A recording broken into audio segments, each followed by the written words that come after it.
सबको वहां से निकाल के वो जमीन वापस लेते, जो मुसलमान राख है, जो बराबर जिसको जाना है उसको जाएगा। क्योंकि दरगाह हुसैन शाह वली जो केस था, वो केस में एफिडेविट डाले सुप्रीम कोर्ट में केसीआर कि ये जमीन वफ्ती न होती, रेवेन्यू लैंड है बोल के। इतने तो धोखेबाजी मुसलमान के साथ केसीआर किए। आपको बहुत जल्द वो जो डॉक्यूमेंट जो डाले, काउंटर डाले, और काउंटर कॉपी भी मैं अपने सुख के बीच में लगाता हूँ कि कैसे वो वक्फ की जमीन नहीं होती, गवर्नमेंट की जमीन है। सेम उसी तरह उनके फर्जन केटीआर हाल ही में शेखपेट में जो कब्रस्तान दिया गया वक्फ की डिजिट के हिसाब से, वो वक्फ की जमीन ये डिफेंस की जमीन है बोलते। उनके वालिद साहब बोलते दरगाह की जमीन वक्फ की नहीं है, रेवेन्यू की है बोलते। बहरहाल ये लोग बाप बेटे हमेशा वक्फ की जायदाद के खिलाफ ही थे। वक्फ की जायदाद कभी भी मुसलमान को उनका जो हक है उनको मिलने नहीं दे रहे, उनको हमेशा महरूम रख रहे। अल्हम्दुलिल्लाह मैं आपसे बोल के खुशी से बोल सकता हूँ कि जो केटीआर ने जो बोला कि शेखपेट में जो कब्रस्तान की जगह है डिफेंस की है, 2 दिन पहले डिफेंस, रेवेन्यू, वक्फ बोर्ड तीनों मिलकर ज्वाइंट सर्वे किए। शायद वीडियोस भी आपके पास आए होंगे, और वहां पे जाके देखिए, कब्जा भी सब सर्वे हो गया, लैंड हैंड ओवर हो गया, बोर्ड भी लगा दिए। वहां पे मस्जिद है, मस्जिद के साथ में ग्रेवयार्ड है बोल के प्रॉपर बोर्ड भी लगा दिए। वो लोग, मैं चाहता हूं कि आप लोग पर्सनली जाए, विजिट करिए, जाके उसका वीडियो ला के वो जो बेवकूफ जो बोले कि ये डिफेंस की जमीन है, उनको बताइए। और उनके पीछे जो अपने भाई उनके पीछे जो घूम रहे हैं, उनको भी मेरा एक मशवरा है कि आप मशवरे अच्छे दो, पर वक्फ की जमीन को गवर्नमेंट के हवाले करने में आप अपना साथ मत दो उनको। ये अपनी मिल्कियत है, अपने साथ ही रहना है, अपने आने वाले जनरेशन के लिए हो रहना है। अरे भाई साहब, आप सोच लो, सिटी में जमीन की किल्लत इतनी हो गई, अगर वक्फ की जमीन नहीं बचा लिए, कब्रिस्तान नहीं बचा लिए, तो कहां पे दफनाते आप लोग? यार सोचना चाहिए। मैं जानता हूं, मेरे वक्फ बोर्ड चेयरमैन जानते हैं, हमारी तमाम कांग्रेस पार्टी जानती है कि हम इसको हासिल करके वक्फ की जमीन को कब्रिस्तान को दिलाने के लिए शेखपेट वालों के लिए कितनी कोशिश की है, कितने उस पर जुस्तजू लगा के दिए। और तुम्हारा जो पार्टी का बीआरएस का लीडर है, उन्हें सीधा सीधा आके बोल देता कि वक्फ की नहीं है, डिफेंस की है। जबकि डिफेंस वाला भी नहीं बोला कि मेरी है बोल के, वो बोला कि ज्वाइंट सर्वे करके जिसकी आना है वो लेंगे। पर उससे पहले ये एडवांस होके वहां देखे क्या हुआ, गए तो डंडे मारे। ऐसे मस्टरे पने के बातें कर रहे केटीआर, ऐसे बेवकूफ बातें मत करो आप मुसलमान को ग्रांटेड मत लीजिए। मुसलमान बहुत ही संजीदगी से सोचते, अपना जो भी पॉलिटिकल डिसीजन रहता या कम्युनिटी डिसीजन रहता बहुत ही सोच समझ के लेता। आपके बैठा बैठे बातों में नहीं आते। जिस तरीके से आपने जो मजाक उड़ाया शेखपेट का, उसका ही जवाब है। वहां पे जाके देखो, जो जमीन दिए थे वहां पे बोर्ड लगा हुआ है, जमीन अपने हवाले हुई है। इंशाअल्लाह बहुत जल्द वहां पे अगर कुछ भी तकसीमात भी है तो वहां पे वो शुरू हो जाएंगे। तो कभी भी याद रखो, आप लोग जर्नलिस्ट वालों से ही बोलता हूं कि आप लोग क्वेश्चन करना, उनको भी क्वेश्चन करना। जो बुला के चाया पिला के जो सवाल करना है वो सवाल नहीं करे, जो नए सवाल करना है वो सवाल कर रहे। बहुत शर्म की बात है। और एक बात, दरगाह जहांगीर पीर, उधर बोले कि मैं आपको वहां पे 50 करोड़ से डेवलप करता हूं। कोई पूछे थे उनको कितने करोड़ से डेवलप करते, बोल के क्यों जाके मजाक उड़ा रहे जाके 50 करोड़ से डेवलप करता हूं बोल के 50 रुपए भी नहीं लगाए वहां पे, और जाके खुद चादर चढ़ाए। ये भी मैं पेपर आपको दे रहा हूं, उस दिन डेट के साथ बोल रहा हूं, 10 नवंबर 2017 को दरगाह जहांगीर पीर पे जाके खुद चादर चढ़ाए। जहां की जमीन वही है, जहां का डेट वही है, जहां का दरवाजा वही है, ना 1 रुपया लगाए ना किए। इसके साथ में बोले अजमेर में रुबात बनाता हूं, यहाँ पे धोखा दिए, वहां पे धोखा दिए। लफ्ज है, तुम धोखेबाज हो, धोखा ही देना तुम्हारी फितरतन है। और मुसलमान भाइयों समझ जाओ, अगर तुम इस धोखेबाजों के चाल में आओगे तो नुकसान अपना ही होगा। हम 2 साल में आए, 2 साल भी नहीं हुए, जो मेरे कोशिश में थे, जो मेरे पार्टी से सब लीडर कोशिश किए, बोराबंडा में कब्रिस्तान का रिप्रेजेंटेशन दिए रेवेन्यू मिनिस्टर से, उनसे एश्योरेंस लिए कि इमीडिएट इलेक्शन के बाद में देते बोल के। शेखपेट का तो आपके सामने वाकया बताया कि कब्रिस्तान दे दिए। एर्रागड्डा में जो मुसलसिल जमाने से जो इश्यू चल रहा था कब्रिस्तान का, आप जाके देखिए, वो भी रास्ता खुल गया। वहां पे भी लोगों इतना खुश है कि वो भी इश्यू आपको रिजॉल्व करके दिए। तो इतने इश्यूज को इतने शॉर्ट टाइम में ये गवर्नमेंट, ये हुकूमत, ये रेवंत रेड्डी साहब की तवज्जो थी, उनका साथ था कि ये इश्यूज मैं रिजॉल्व कर सका। मेरे पार्टी वाले इसको रिजॉल्व करने में मेरा साथ दिए। मेरे वब्बोटे चेयरमैन रहने दो, अजरुद्दीन साहब रहने दो, शब्बीर अली साहब रहने दो, उबैदुल्ला कोतवाल रहने दो, या ताहिर बिन हमदान रहने दो, खुसरो पाशा बियाबानी रहने दो, तमाम एम ए फ़हीम रहने दो, तमाम मुसलमान कायदीन जो चेयरमैन जो ओहदे पे है सब मिलके एकजुट होके ये हासिल किए। ये मेरी एक की कोशिश नहीं, पूरे मिलके इकट्ठा होके एकजुट होके ये हासिल किए। अपने लोगों का इसमें जो उनका जो जाना था बराबर उनकी जो रिक्वायरमेंट थी उसको एड्रेस किए। अल्हम्दुलिल्लाह अल्हम्दुलिल्लाह उनके हवाले किया गया। और एक बात मैं बोलता हूँ आपको, ऐसे कारनामे इनके गिनते गए तो बहुत लंबे चौड़े रहते हैं। अब इन्हों बोले कि 400 मैं 40,000 मुसलमान फैमिली को 1 लाख लोन देता हूं बोले। ये भी आपके सामने है। 8 अगस्त 2023 में ये बात आई उनकी। ये इसमें कितने लोगों को दिए पैसे? दूसरे बंधु दे दिए, दलित बंधु बोलते दिए, ये बोलते दिए, पूरे हमारे भाइयों को दे रहे बोलते उनको भी धोखा दिए। बस हुजूराबाद इलेक्शन में दिए, बाद में उनको भी छोड़ दिए। ये यहाँ पे बोले यहाँ पे छोड़ दिए। अब जुबलीज में आके मैं मुसलमान के लिए ये सोचता हूँ वो सोचता हूँ। अरे भाई साहब, मुसलमान को कभी आप खरीब लिए क्या? कोई भी इफ्तार दावत में आप कभी आए क्या? इतने हाजियां जाते, कोई हाजी के रवाने करने का फ्लाइट ऑफ के लिए आए क्या? आपके वालिद साहब एक बार आए, बाद में क्या महसूस हुआ पता नहीं। मुसलमान तो पड़े हुए रहते, बोलते क्या सोचते नहीं मालूम। दोबारा कभी हज हाउस की तरफ मुंह उठा के देखे नहीं, ना उनके फर्जंद देखे। अब बोल रहे कि मुसलमान मुसलमान क्यों बोल रहे? मुसलमान जुबली सिलेक्शन है, उसके बाद में क्या करते हैं आप? मुसलमान को छोड़ देते हैं आप। ये आपकी फितरत है। और मुसलमान बहुत समझदार है, संजीदगी से सोचता, आपका साथ इस टाइम नहीं देता।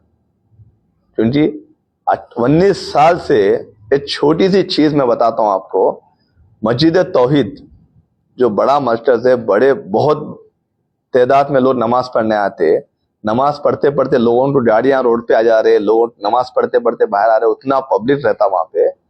19 साल से छोटी दीवार बना लेते, थोड़ा वो लोग अपने पार्किंग को डेवलप कर लेते बोले तो 19 साल से किए। 10 साल में आप हुकूमत पे थे, छोटा सा उनको वो कोऑर्डिनेशन करके आप हेल्प नहीं किए।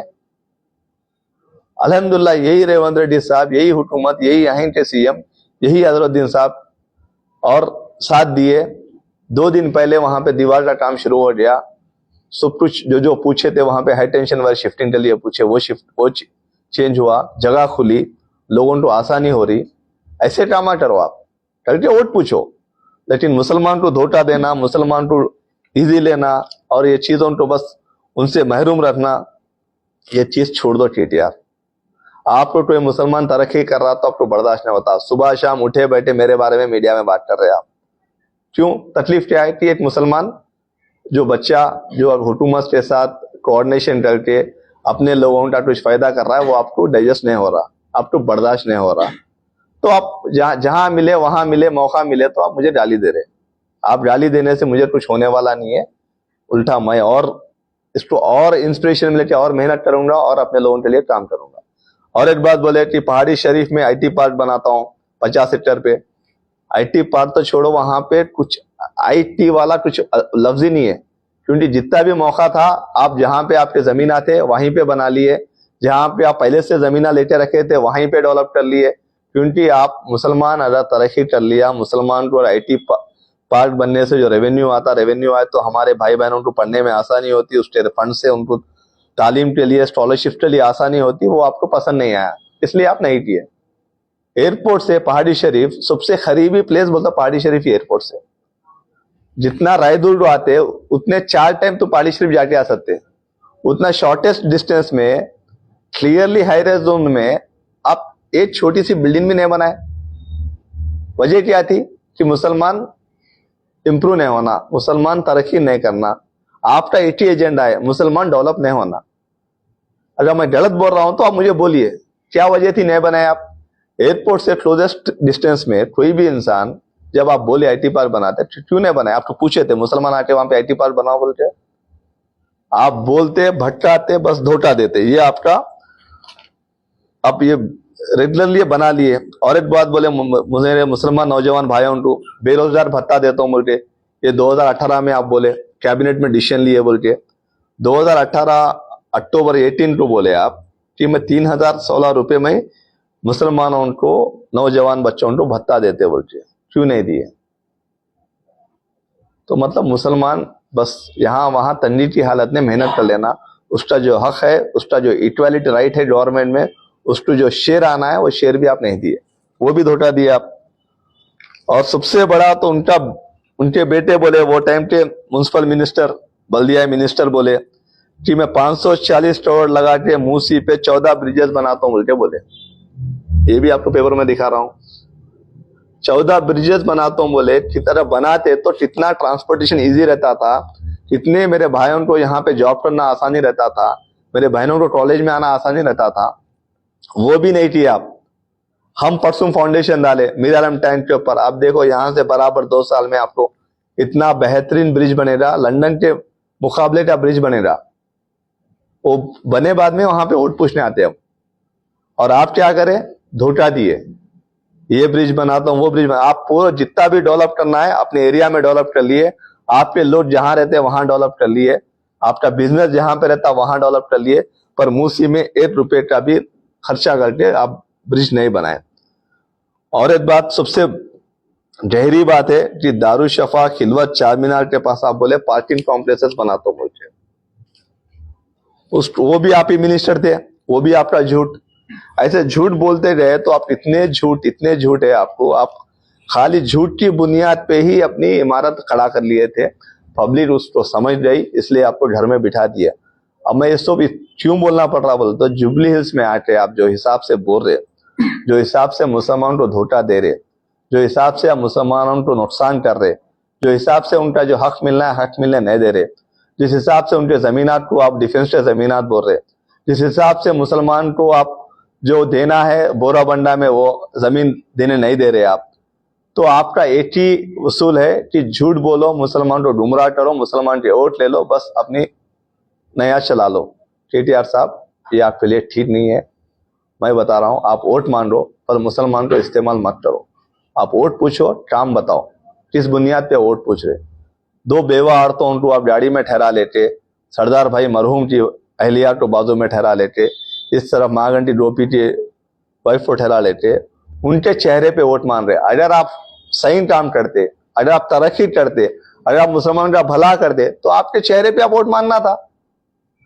अगर आपको जो भी 50-60 हजार वोट जो भी आएंगे, ये दोनों औरतों की वजह से जो मेरे बहनें हैं उनकी सूरत से ही वोट आना, आपकी सूरत से तो वो वोट भी नहीं आता।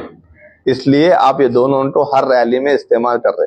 अगर आपको शिद्दत है, आपको क्लैरिटी है, वो लोग को पॉलिटिकल रिप्रेजेंटेशन देना है तो एमएलसी अनाउंस करो ना दोनों को। आप एमएलसी अनाउंस देके आप करना था। आप जब आपकी सगी बहन ही आप पे इतना बड़ा इल्जाम लगाई, जब सगी बहन ही आपकी नहीं हुई तो बाहर वाले क्या होते केटीआर साहब आपके? जब अपना ही आपको छोड़ दिया क्योंकि आपकी आदतें सही नहीं है, आपकी सोच सही नहीं है, आपके इरादे सही नहीं है, तो आपकी जब सगी बहन आपका हाथ छोड़ दी और सगी बहन को आप लाके रोड पे छोड़ दिए तो कौन साथ देता आपका? तो ये धोखेबाजी बातें, ये 420 बातें छोड़ दो। मुसलमान को गुमराह मत करो। मुसलमान की वक्फ की जमीन को जिस हिसाब से दरदा हुसैन शाह अली दरगाह को जैसा आप रेवेन्यू लैंड बोल के काउंटर डाल के, मुसलमानों का सबसे बड़ा इस सेंचुरी का सबसे बड़ा नुकसान किए तो केसीआर किए कि वक्फ की इतनी बड़ी मिल्कियत को ले जाके रेवेन्यू लैंड बोल के मुसलमानों का केस हरा के आप जो नुकसान मुसलमान का करे, सेम वही लैंग्वेज में उनके बेटे बोलते कि शेख पे की जमीन डिफेंस की जमीन है बोलते, जबकि डिफेंस वाला खुद ने बोला कि जमीन मेरी है बोलते। डिफेंस वाला बोला हम ज्वाइंट सर्वे करके जिसकी जमीन वो लेते बोलते। किस हक पे, किस बुनियाद पे केटीआर ने बोला कि यह जमीन डिफेंस की है? ये बात बीआरएस के पार्टी के लीडर, बीआरएस के पार्टी का कैडर, जो भी मुसलमान भाई उनके साथ में घूम रहा है, घूमिए, सियासी आपको जिसके साथ सियासत करना है करिए, पर जो अपना हक है, मैं भी हमारे पार्टी में अपने हक के लिए बात करता हूं। मैं चाहता हूं कि आप भी अपने पार्टी में अपने हक के लिए बराबर सवाल करिए। तो आने वाले इलेक्शन 11 नवंबर को नवीन यादव जो बहुत ही सेकुलर, बहुत ही सीधा, इतने बड़े सोशल एक्टिविटीज काम करता है, इतने अच्छे प्रोग्राम करता है, मुसलमानों के बीच में रहता है, मुसलमान हिंदुओं को 2 आंख समझते चलते हैं, ऐसे नवीन यादव को जिताएंगे। तो जो तरक्की जो मेरे से जो हुआ, जो मेरे पार्टी से जो हुआ, उसको और बेहतरीन करने में मुझे इजाफा मिलेगा, मुझे स्ट्रेंथ मिलेगा, सपोर्ट मिलेगा। तो मैं अपील करता हूं तमाम मुसलमान भाई बहनों से, पर्दानशीन बहनों से कि आप नवीन यादव के लिए अपना वोट डालिए और वोट आप भारी स्ट्रेंथ में आके डालिए, क्योंकि अपनी वोट पोलिंग बहुत ही कम होती है। अपनी वोट पोलिंग कम होने से ही ये लोग केटीआर जैसे लोग हमको इजी लेते, गुमराह करते रहते। तो आप निकलिए, वोट डालिए। अरे मैं ऐसे पार्टी में काम करता हूँ, मेरा लीडर ऐसे, मैं रेवंत रेड्डी को अपना लीडर इसलिए मानता हूँ, राहुल गांधी को अपना लीडर इसलिए मानता हूँ कि राहुल गांधी एक ऐसा लीडर है जो हमेशा मुसलसिल नरेंद्र मोदी से लड़ते रहा, लड़ते रहेगा। कहीं पे भी कॉम्प्रोमाइज नहीं हुआ। कितने भी अरे हार का सामना पड़ा पर वो अपनी जिद, अपनी लड़ाई, अरे किसके लिए लड़ता हूँ, उन्होंने चाहे तो आराम से रह सकता ना उन्होंने, क्योंकि अपन सुख के लिए उनकी लड़ाई चल रही है। ऐसे लीडर, और एक बात मैं बोलता हूँ, आप भी थोड़ा इसमें स्टडी करिए कि फिलिस्तीन के मामले में, फिलिस्तीन एक मुसलमान के सेंटिमेंट है। फिलिस्तीन के मामले में ओनली गांधी परिवार जो बोल्डली ट्वीट करते खिलाफ इजराइल के, आप जाके उठा के देख लीजिए। आप कौन सी पार्टी का लीडर फिलिस्तीन के फेवर में मैसेज करता है, देखो आप। यही प्रियंका गांधी है, यही सोनिया गांधी जी है जो फिलिस्तीन के मुसलमान भाइयों के साथ में खड़ी रह के, जुट के, उनका सपोर्ट करते हुए ट्वीट किए। ऐसी पार्टी में मैं मेंबर रहना और ऐसी पार्टी में काम करना, मैं अपने आप को बहुत फख्र महसूस करता हूँ। यही मेरे कायद रेवंत रेड्डी साहब है जो मुसलसिल 2009 से जब से वो कोरंगल में जीते, हर साल 5 लोग को हज भेजते, 5 लोग को उम्रा भेजते। आप बताओ कौन से, मैं तो बोल सकता हूं कि मुसलमान एमएलए रह के भी ये स्कीम नहीं है जहां कोरंगल में 2009 से चलने तैयारी है। और वो भी कैसा करते, उन्होंने ड्रा सिस्टम निकालते, हर मंडल से एक को भेजते, तो उनके पास 5 मंडल है, 5 मंडल से 5 लोग को हज को, 5 लोग को उम्रा को हर साल भेजते। 2009 से भेजते, आज सीएम है, आज भी भेजते वो। अरे परसों छोटा उनके पास इंसिडेंट हुआ, छोटा छिल्ले का इश्यू हुआ, तो वो खुद पर्सनली फील्ड पे जाके विजिट किए, क्या इश्यू हुआ, कब्रिस्तान की वॉल गिराए, छिल्ला हटा, क्या हुआ, उन्होंने खुद इंस्पेक्ट करके जाके वहां पे ऑफिसर्स को बुला के, इंस्टेंट देते, कमिटीज को बुला के, एश्योरेंस देते, कॉन्फिडेंस देते, बात करके उन्होंने वहां पे काम शुरू कराए। आप बताओ यहाँ के डेट में कारपोरेटर नहीं जाता, बताओ उतनी बड़ी सिलेक्टेड मस्जिद शहीद हुई, उस टाइम के होम मिनिस्टर के महमूद अली साहब विजिट किए वहां पे साइड पे, उनको इजाजत थी साइड पे जाने का। अरे जब मोइनाबाद में एक बेवकूफ, एक घटिया इंसान मस्जिद को धक्का पहुंचाया, मालूम है, 1 घंटे में मैं साइड पे गया। मैं तो छोड़ो, मेरे साथ में माइनॉरिटी उस टाइम के तफसीर इकबाल साहब, उन्होंने खुद फील्ड पे आए। आप बताइए कभी कोई ऐसा बीआरएस लीडर गया तो इस फील्ड पे? सिर्फ नुकसान करना मुसलमान का। मैं बोल रहा हूं, आप जाइए बोराबंडा में पूछिए, एर्रागड्डा में पूछिए, रहमत नगर में पूछिए, कहीं भी पूछिए, मुसलमानों को किसी उनकी आवाज सुनाने के लिए कोई सुन रही है पार्टी, वो कांग्रेस पार्टी उनकी बात सुन रही है। और हमारे अजहरुद्दीन जो माइनॉरिटी अखिलियत उनके मिनिस्टर है, ऐसे अच्छे इंसान है कि हर एक को बहुत ही प्यार से मिलते और हर बात उन्हें सीएम को पहुंचाने से होती। सीएम के साथ उनका उतना राब्ता है। महमूद अली साहब आदमी बहुत अच्छे हैं, पर वो भी मजबूर थे, क्योंकि उनको केसीआर टाइम ही नहीं देता था, वो केटीआर टाइम ही नहीं देता था। उन्होंने बस होम मिनिस्टर बनाए, टोपी पहनाए, लाठी ले लिए, रेवेन्यू मिनिस्टर बनाए, कुर्सी पे बिठाए, पेन ले लिए, ना इधर पावर था ना उधर पावर था, तो इसलिए वहां पर कुछ भी अपना भला नहीं हो सका। ये 2 साल में हम क्या किए आपको बोला, इस करने के उस पे ही बुनियाद पे जुबलीस में हम वोट पूछ रहे, वरना हम वोट भी नहीं पूछते थे। तो मैं चाहता हूं कि हर कोई मुसलमान बाहर आए, नवीन यादव को सीरियल नंबर 2 पे अपना वोट दीजिए। कोई सवाल करना चाहे तो कर सकते। वाले बोल रहे हैं कि जुबलीस में कब्रिस्तान का मसला कोई नया नहीं है। बराबर। तो जब मागंटी गोपीनाथ साहब का देहांत हुआ, उसके बाद ही आप लोग कब्रिस्तान की जमीन के लिए क्यों? बराबर से, क्योंकि जब उनका सिटिंग एमएलए था, सिटिंग एमएलए रहे, जब सिटिंग एमएलए रिप्रेजेंटेशन देना पड़ता था, जब वहां पे हमारे एमएलए नहीं था बोल के वहां पे हम जाके तहकीक करके कर नहीं पाए। इसलिए तो बोल रहा हूं ना, 12 साल से जो डेवलपमेंट से महरूम थे लोग, क्योंकि एमएलए, अरे यहाँ पे मैं भी शेखपेट में रहता हूँ, मैं इतने साल से हूँ, कभी मैं एमएलए का चेहरा भी नहीं देखा। वही तो बोल रहा हूँ, 12 साल पहले ही मुसलमान को वहां पे कब्रिस्तान मिलना था, सिर्फ महागंटी गोपी रहने से।